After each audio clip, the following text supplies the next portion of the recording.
বোলে বিভীষণে কৰিছিল। ৰাৱণে এক গোৰ মাৰিলে, বিভীষণক এক গোৰ মাৰিছে, ৰামৰ ওচৰত শৰণ লৈছে, হয়নে বাৰু? আৰু বাট খাকে ভক্তি কোনে কৰিছে? ধ্ৰুৱই। মাহীমাকে যদি কটু বাক্য নকলেহেঁতেন তেতিয়া ধ্ৰুৱই ঈশ্বৰৰ ভক্তিটো লাভ কৰিব পাৰিলেহেঁতেন নে? নোৱাৰিলেহেঁতেন। সেইকাৰণে আমিও সংসাৰৰ পৰা যেতিয়ালৈকে দুখ নাপাওঁ, এই সংসাৰখন হৈছে দুঃখালয়। যেনেকৈ চিকিৎসালয়, শৌচালয়, এই সংসাৰখন কি হয়? দুঃখালয়।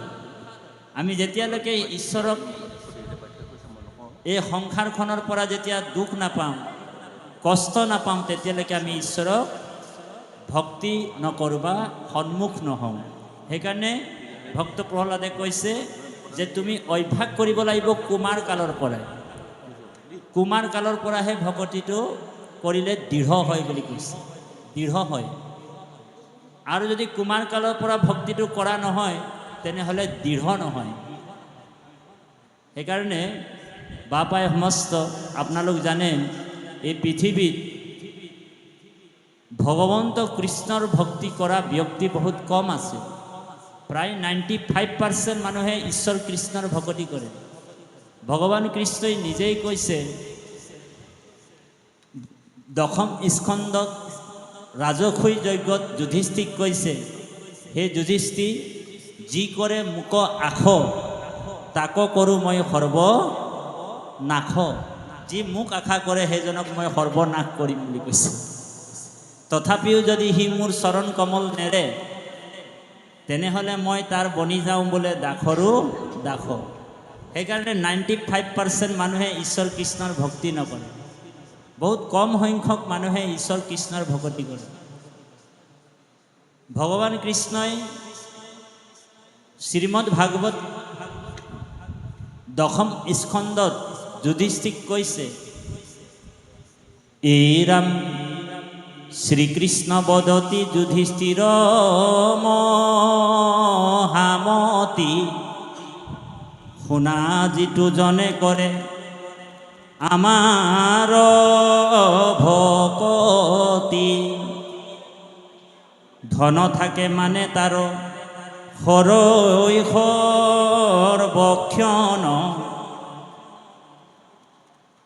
নিৰ্ধন দেখিলে তাক তেজই বন্ধুজনে, ধন নাখে একতাৰ ভৈলা মহা দুখ, বান্ধৱতে দিলে আৰু ভৈলা মহা অসুখ, বন্ধু স্নেহে ধন পুন আৰ্জিবা কজায়, তাক মই নাশ কৰোঁ পৰম কৃপায়।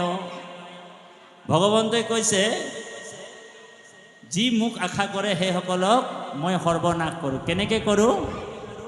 বোলে প্ৰথম পৰীক্ষা হ'ব। ভগৱন্তৰ ভক্তি কৰিবলৈ আগবাঢ়িলে মানে পৰীক্ষা হ'ব। আপোনালোকৰো হ'ব পাৰে, আমাৰো হ'ব পাৰে। বাপাই সমস্ত বৰ গুৰুত্বপূৰ্ণ কথা, ধ্যান দি শুনিব। ভগৱন্ত কৃষ্ণই কৈছে যে প্ৰথম পৰীক্ষাটো এনেকুৱা হয় যে প্ৰথমে মই বোলে তাৰ ধনবিলাক হৰণ কৰিম। ধন মানে টকা পইচাৰ কথা কোৱা নাই, কামনা বাসনাৰ যিবিলাক ধন। 1 নম্বৰ পৰীক্ষাটো হৈছে য়ৈসাম মনুগণ্ড্ৰামি হৰিষ্য তদ্ধনম সদহি। প্ৰথমে মই তাৰ বোলে কামনা বাসনাৰ ধনবিলাক হৰণ কৰিম। ভকতৰ কামনাৰ বাসনা থাকিলে মানে ভগৱন্ত সেই কামনা বাসনাবিলাকৰ হৰণ কৰে। য়ৈসাম মনুগণ্ড্ৰামি হৰিষ্য তদ্ধনম সদহি। আৰু দ্বিতীয় পৰীক্ষা কৰে ভগৱন্তক, বোলে কৰমি বন্ধু বিচ্ছেদম। তাৰ মিত্ৰ কুটুম পৰিয়ালৰ পৰা তাক একাষৰীয়া কৰি দিয়ে, অকলশৰীয়া কৰি দিয়ে। এতিয়া আপোনালোকৰ হৈছে নে নাই তেনেকুৱা আপোনালোক নিজে চাব কথাটো। যেতিয়াই আপোনালোক কৃষ্ণৰ ভক্তি কৰিবলৈ আৰম্ভ কৰিল তেতিয়াই আপোনালোকৰ পৰিয়ালবিলাকে আপোনালোকক এৰি দিছে, হয়নে বাৰু? এৰিছেনে? বহুতৰ পৰিয়াল এৰি দিলে আৰু থ আৰু তহঁতি আৰু শংকৰ সংঘত সোমালি আৰু ঔ হৰি ঔ ৰাম। সেইটো দ্বিতীয় পৰীক্ষা। আপোনালোকৰ হ'ব পাৰে, পৰীক্ষা দিবলৈ ৰেডি হৈ থাকক। পৰীক্ষাটো হ'বই, আপোনাৰো হ'ব, আমাৰো হ'ব। কৃষ্ণৰ ভকতিটো সহজ নহয়। এনেতো ভগৱন্তক পোৱাটো সহজ বুলি কৈছে, হয়নে বাৰু? একেবাৰে সুলভৰো সুলভ বুলি কৈছে। কিন্তু ভগৱন্তক পোৱাটো দুৰ্লভো হয়। যেনেকৈ কহিনুৰ হীৰাটো পাবলৈ টান, এনেতো হীৰা পাবলৈ টান, তাতোতকৈ বেছি মানে দুৰ্লভ কহিনুৰ হীৰা, হয়নে বাৰু? এক পিছে আছে লণ্ডন মিউজিয়ামত। তো সেইটো দ্বিতীয় পৰীক্ষাটো ল'ব, আপোনাকো ল'ব, আমাকো ল'ব, দাসবাবুকো ল'ব। কেনেকৈ ল'ব? বোলে কৰমি বন্ধু বিচ্ছেদম। যেতিয়া ই কৃষ্ণৰ ভকতি কৰিবলৈ আগবাঢ়িলে, মানুহজন আগবঢ়াইছে ভৰিটো, লগে লগে তাৰ মিত্ৰ কুটুম পৰিয়ালৰ পৰা তাক অকলশৰীয়া হৈ যাব লাগিব, কোনো ভাল নাপায়। আৰু 3 নম্বৰ পৰীক্ষাটো বোলে তাতোতকৈ ডেঞ্জাৰ হ'ব। ভগৱান কৃষ্ণই কৈছে বোলে সৰ্বম ক্লেশাদি জীৱনম, তাক মই দুখৰ ওপৰত দুখ দি দিম বুলি কৈছে। বোলে কেতিয়াবা তাৰ মই হাতটো ভাঙি দিম, ঔ হৰি ঔ ৰাম। বোলে ভগৱানৰ ভকতি কৰিবলৈ আহিছে, কেৱল কৃষ্ণক ভক্তি কৰিবলৈ আহিছে, অন্য দেৱ দেৱীক এৰিছে। আৰু ভগৱানকে একমাত্ৰ বুজি পালে, জানিলে, কৃষ্ণই একমাত্ৰ দেৱতা বুলি জানিলে, আৰু তেখেতে ভগৱন্তৰ ভক্তি মণিকাঞ্চন প্ৰাথমিকত সোমাবলৈ এণ্ট্ৰি হৈছে। আৰু সেই সময়তে 3টা উঠা উঠি পৰীক্ষা লৈ গৈছে। 1 নম্বৰ হৈছে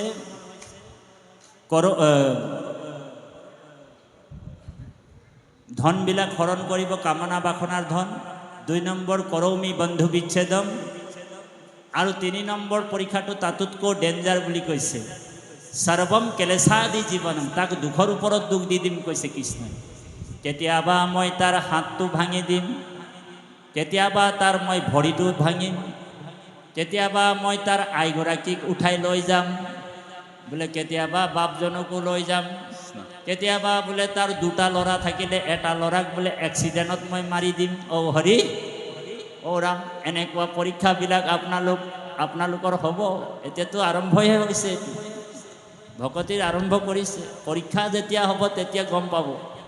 তো এনেকুৱা পৰীক্ষাবিলাক যেতিয়া আহি যাব, আৰু তেওঁ যদি দৃঢ়ভাৱে কৃষ্ণক ধৰিছে, পৰীক্ষাবিলাক পাছ হৈ গ'ল, তথাপিও কৃষ্ণৰ অভয় চৰণ কমল তেওঁ এৰা নাই, সুদৃঢ় বিশ্বাসে তেওঁ ভজি আছে।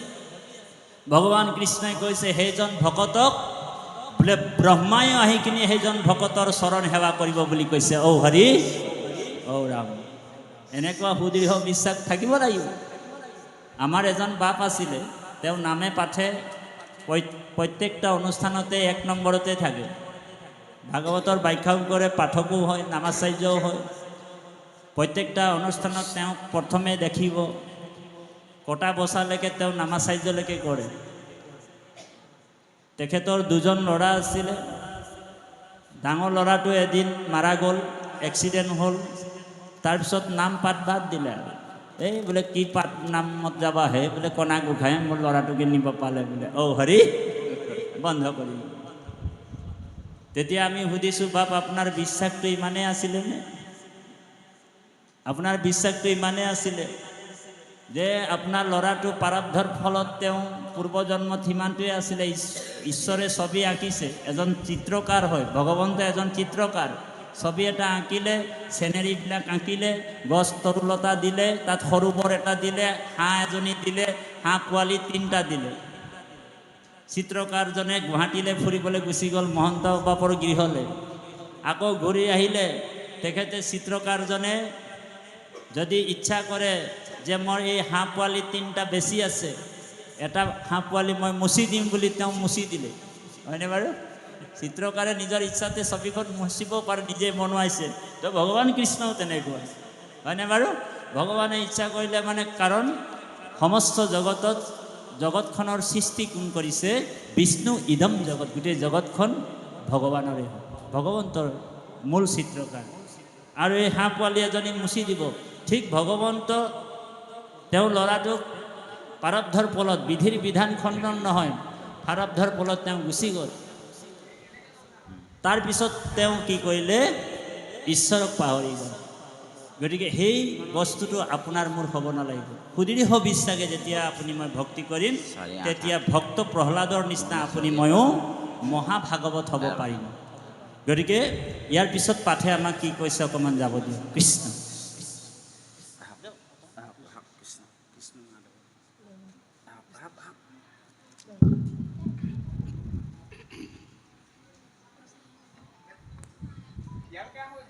কৃষ্ণ সেই মোৰ কৃপালু গুৰুজনৰ একনিষ্ঠ ভাৱ তথা মাতৃ নমস্ত। আমি এই সত্যপ্ৰভুৰ পাছতে আমি আগবাঢ়িবলৈ লৈছোঁ। ইয়াত আমাৰ সচক্ৰিয় সৰ্বপৰাত্মখন কৃষ্ণ মাধৱ। ইয়াৰ পৰা ন মনুষ্য শৰীৰ চঞ্চল সদায় অকেতিক্ষণে কালে ধৰে কোটি কোটি জন্ম উপজি মৰিয়া এ মনুষ্য নুহি হেন ধৰে এমত দুৰ্লভ জন্ম পায়া যিটো ভকতি কোৱাচৰুক কাম্য কৰ্ম যত মিছাহে নজানি হিতাক বাঞ্ছা নকৰো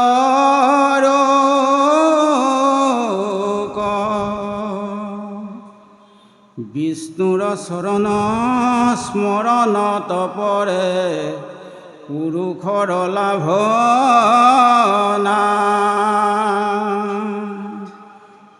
যিমান শকতি হৰি সুমৰুক এই মনুষ্য জন্মে সদা। কৃষ্ণ মনুষ্য শৰীৰ চঞ্চল সদায় কেতিখনে কালে ধৰে কোটি কোটি জন্ম উপজি মৰিয়া মনুষ্য নুহি হেন ধৰে। গতিকে বাপাই সমস্ত মানুহৰ জন্মটো বহুত দুৰ্লভ, পাবলৈ টান। কোটি কোটি জন্মৰ হেন্তৰে মনুষ্য জন্ম পায় বুলি কৈছে। গতিকে বিষ্ণু পুৰাণত কৈছে স্থাৱৰ বিংশতি লক্ষণ জলজং নৱলক্ষণ কুৰ্মাঞ্চ ৰুদ্ৰ লক্ষঞ্চ দশ লক্ষঞ্চ পক্ষীনাম ত্ৰিংশ লক্ষঞ্চ পশুনাম চতুৰ্লক্ষণ বানৰ তত্তু মনুষ্যানম প্ৰাপত্যন্তে কৰ্মণা সাধয়। কৃষ্ণ 20 লাখ বাৰ বোলে গছ গছনি তৰু লতা বৃক্ষ হৈ জন্ম ল'বলগীয়া হ'ল। স্থাৱৰ বিংশতি লক্ষণ জলজম নৱলক্ষণ পানীত আমি 9 লাখ বাৰ জন্ম ল'বলগীয়াত পৰিছিল। কীট পতংগ মাছ ভেকুলী হয়। কুৰ্মাঞ্চ ৰুদ্ৰ লক্ষঞ্চ 11 লাখ বাৰ আমি উভচৰ প্ৰাণী হৈ জন্ম ল'বলগীয়া হৈছিল। দশ লক্ষঞ্চ পক্ষী নাম 10 লাখ বাৰ আমি চৰাই চিৰিকটি হৈ জন্ম ল'বলগীয়াত পৰিছিল। তাৰপিছত ত্ৰিংশ লক্ষঞ্চ পশু নাম 30 লাখ বাৰ পশু জন্ম ল'বলগীয়াত পৰিছিল। আৰু চতুৰ্লক্ষণ বানৰ 4 লাখ বাৰ আমি বানৰ জন্ম।